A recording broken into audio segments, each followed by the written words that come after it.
Welcome back to Black Men Screaming. My name is Maurice Carver. I'm Executive Director of Stride Incorporated and the host of your show. We're coming straight at you from the Brooklyn Bridge to the San Francisco Gate Bridge. And let me tell you something. I am honored to have with us a very inspiring, very intelligent, very gifted brother, Brother Alan Perry. And he is the author of this book that I am endorsing fully with my whole heart. Get Up, Get Out, and Get Something. Welcome to the show, brother. Oh, hello. How you doing, man? Thank you. Well, you know, I want to tell people that I came across your information and your story by reading the Weekly Challenger, which is the Black newspaper, which you also be reading and supporting. And I found your story to be inspiring, brother. It's someone that is as gifted, as talented as you, and how you made that transition, which a lot of brothers don't are not able to make. Let's talk a little about your life story and how you came about writing this book. Okay. Well, like you said, my name is Alan Perry. Everybody know me by DallyBoy down this way. You know, I come up and did a lot of underground rap music down here as well. But I basically came up and live in St. Petersburg, Florida. I grew up on the south side of St. Pete. So that was poverty, you know, the struggle, a bunch of crime, and as usual, like kind of like what's been the pattern for black men in this country. I dropped out of dropped out of school, went to the streets, and then went to prisons. You know, that whole school to prison pipeline thing. Like I fell right into it. So years later, I mean, I did a total of 4 years in prison. I mean, I've been in prison 4 total times, which costed me 12, almost 13 years of my life. But I was on supervision throughout any time I was out of prison or not in jail. I was on supervision. So about 20 some years of my life was wasted in and out of the prison system. So, I mean, I just took that. I've been an artist for a while. I do a lot of writing. I'm headed towards film. That's what I want to do, movies. So I kind of like started writing books years ago. And recently, last year, I just was like learning so much stuff about us as black people in this country and as black men in general, and just looking at so much stuff and dealing with all my partners. Like everybody close to me is still incarcerated, you know? So it's like, I just went out and wrote this book, man. And it just came to me, you know, because the book is titled Get Up, Get Out, and Get Something, but it's subtitled A Message to the Incarcerated Black Man. And I subtitled it that for a reason, because we are hurting and our community is hurting, and that's the result of us hurting. So we are at each other. We are at war with each other when we really need to be we need to find a way to be at peace with each other and be growing and to be competitive as a black man, you know, to be a competitive force as black men instead of just filling up the prison system, filling up the streets, and filling up the cemeteries. So, you know, I took that to heart and wrote that book, Get Up, Get Out, and Get Something, a message to the incarcerated black man. And as of right now, I'm just pushing the content, getting the propaganda out, and trying to not just reach the black men who are incarcerated and hopefully change their mind, change their attitudes and direction in life, but also to keep the young black men who haven't been incarcerated or maybe who've been to jail or juvenile detention, to keep them from going farther and ending up inside that system and stuck inside that system. Because once you get inside of it, it's reciprocal. It's hard to get out. You know, one person said to me, you know, and I mentioned to you off air that with this whole COVID-19, you know, coronavirus, that maybe, just maybe, people can get a little bit of a feel for how people who are incarcerated feel, you know, not having the freedom to move around. What do you think about that? I mean, pretty much the same. Like, I think a very fewer people will get that and take that into consideration. But I think the overall majority of people, like, once this is over, I think it'll be a brush, like they'll move on to the next hot topic and kind of forget about this. Like, unless this thing takes on like a real totality and this drags out for 6 months to a year. Like, if it drag out some years, then of course we're gonna all feel it. But if it's short term, I really don't think it'll take that impact unless everybody is forced to really stay in your house. You can't move, you can't you can't go anywhere, then I think people will actually feel it and understand what it feels like to be incarcerated. And just on a personal note, brother, how are you and your family doing down there during this particular crisis, man? Is everybody good down there with you? Oh man, I thank you for asking that. Yes, we actually are good down here. My family, everybody is okay. Thank goodness nobody down this way has tested positive. We had one test positive in our city, but in the county, but then they kind of saying maybe it wasn't corona. So it's kind of crazy, but my family is good. I mean, kind of, financially, we're taking a little hit. My wife is into cosmetology, and so that's her main source of income. You know what I'm saying? So other than that, everything is fine, brother. Thanks for asking, man. You know, I'm inspired by you, my brother, because you said something that I thought was deep.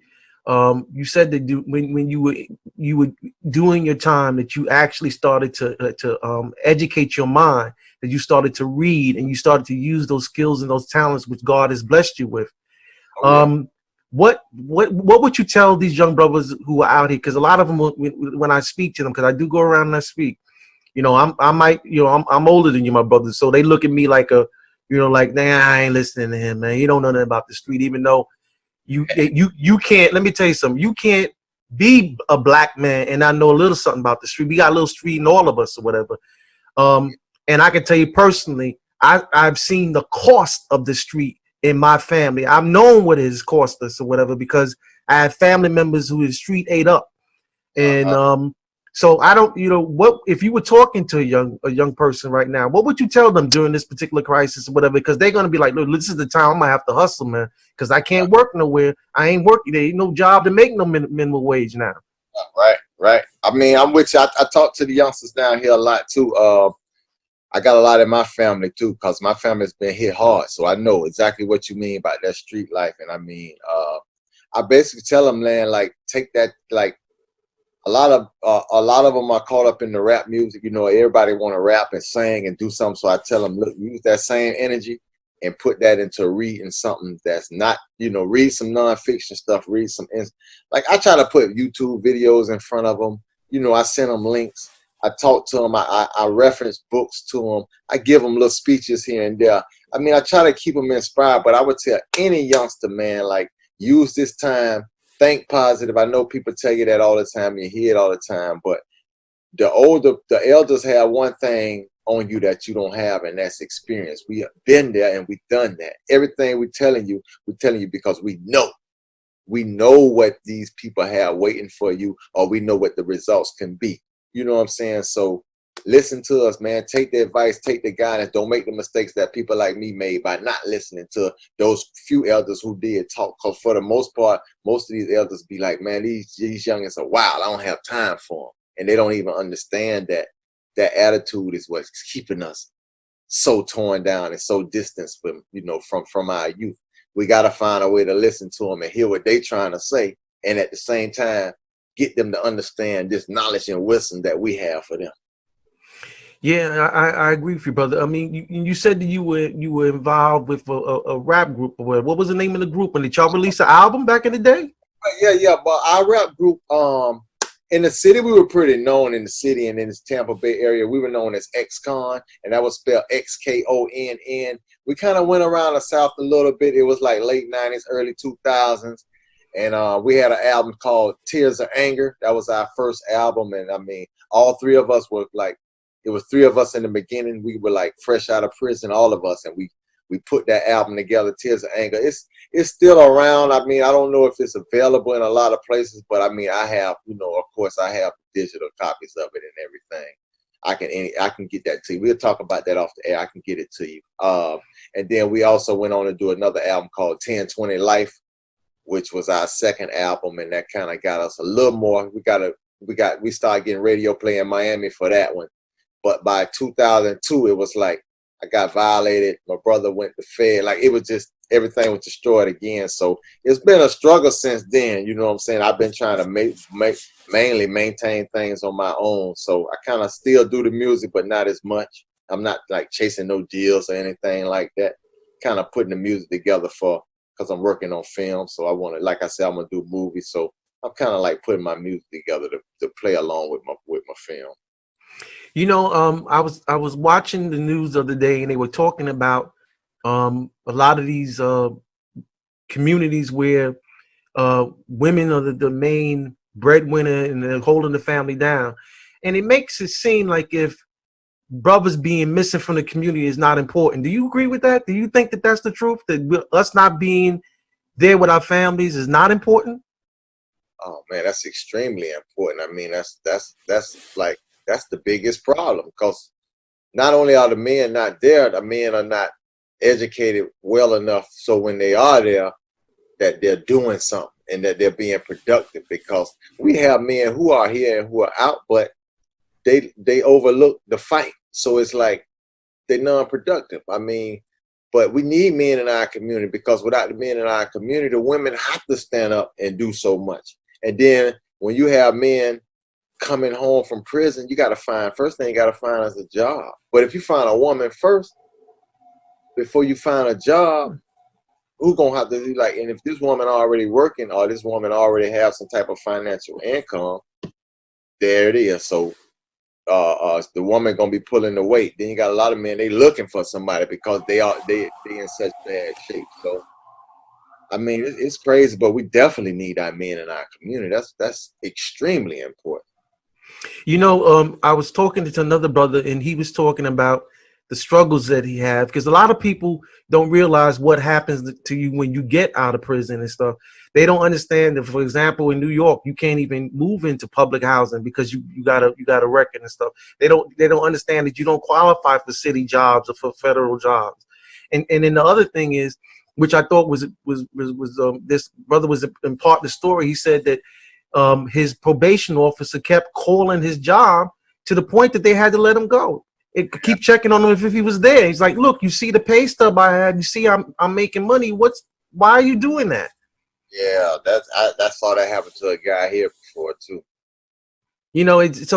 So people have to understand that when you get into the system, man, the system don't want to let you go. You know, and you have to understand that as we're fighting these rules and regulations right now, we're fighting we fighting for bail reform, we're fighting for changing these drug laws and all these different things of that nature so that we can get brothers reincorporated into the system. We have to understand that when they come out and they come back, we have to love them and we have to be able to provide for them because this system don't love them. This system don't care nothing about them. The only reason why you already talked about it, brother, the prison industrial complex or whatever, because you're a number and you making money for somebody, then they love putting you in there. You know that they have the third and fourth grade test in the city up here. They take those tests and they decide by the results of those tests who goes to jail. Yeah. So your book is so important that we need to get that information out about it. Get up, get out, and get something, my brother. Get up, get out, and get something. I think it's it's difficult for me when I look at that situation because my heart goes out to my brothers and stuff. I mean, even though I've never been incarcerated. When you start looking at how crazy this system is, it always makes me think about the movie The Hurricane, right? And I was looking at that scene with Denzel Washington, and he was talking about when they were putting him into solitary confinement. And he said that the key thing was that he had to keep his mind locked down. He had to keep his mental thing together, my brother. I mean, and that's the thing we have to impart to brothers out there. And I'm sure that you're imparting that through your book, that we have to win the battle of the mind first, man, because that's where the real enslavement is. They can't control your body, man. They can control your body, but they shouldn't be able to control your mind. Yeah, and that's what I mean, and that's pretty much what's been going on with the incarceration system. Is like they control your mind by making you think you controlling your mind almost. So it's like you go in with the rebellious attitude, you know what I'm saying, and you leave with the rebellious attitude, and it's like, so whenever they make you do something, or whenever you come on, or you think you're doing something, when you I wouldn't say become aggressive, but when you go against the system or buck the system, you feel like you're doing that because you proving yourself. Like, this what I do. I don't care about being locked up, or y'all can do whatever to me. Like, they winning, but you thinking in your mind that you being a man, but that's not being a man. Being a man is finding a way to stay out here and to provide for your family if you have one, and to help keep these next generation from becoming us, our generation, which is packed inside the prison system.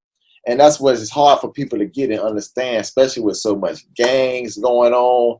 It's like we have been tricked to think that we want to be in gangs. We've been tricked to believe that being in a gang is more important than being at home taking care of your kids, or being in school at a PTA meeting with your kids. And I mean, it's all psychological, but somewhere along the lines, we have to say, okay, we got to be responsible somewhere. And that's why I say, especially, I know it's hard and I know it's complicated, and I know what we up against is really poverty. We fighting poverty, but at the same time, somewhere along our lines, we have to grow up and say, okay, enough partying, enough chasing, enough just blowing out the blunt, enough of the foolishness, man. We got some real issues and we need to handle them and deal with them like real men. And I agree with my brother. I mean, if people want to be able to reach out to you, if they want to be able to get your book, you know, I'm going to post information about that. But if you want to give out some information, people want you to come and speak, or if they want to, you know, get your book, or they want to get your album, how can they reach you, my brother?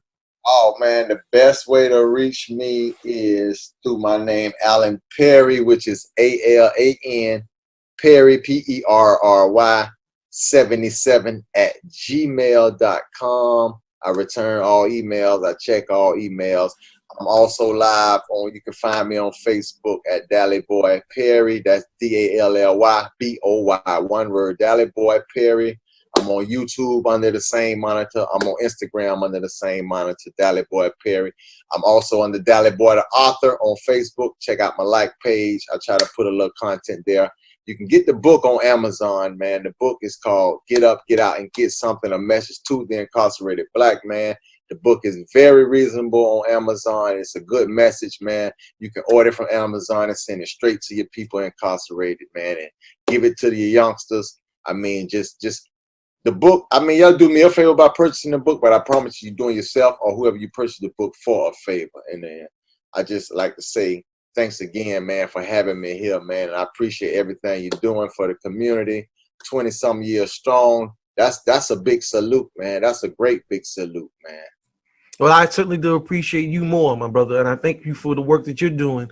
You know, again, I mean, just looking at you taking the initiative to reclaim your life, my brother, and then not to just reclaim your life and keep it moving.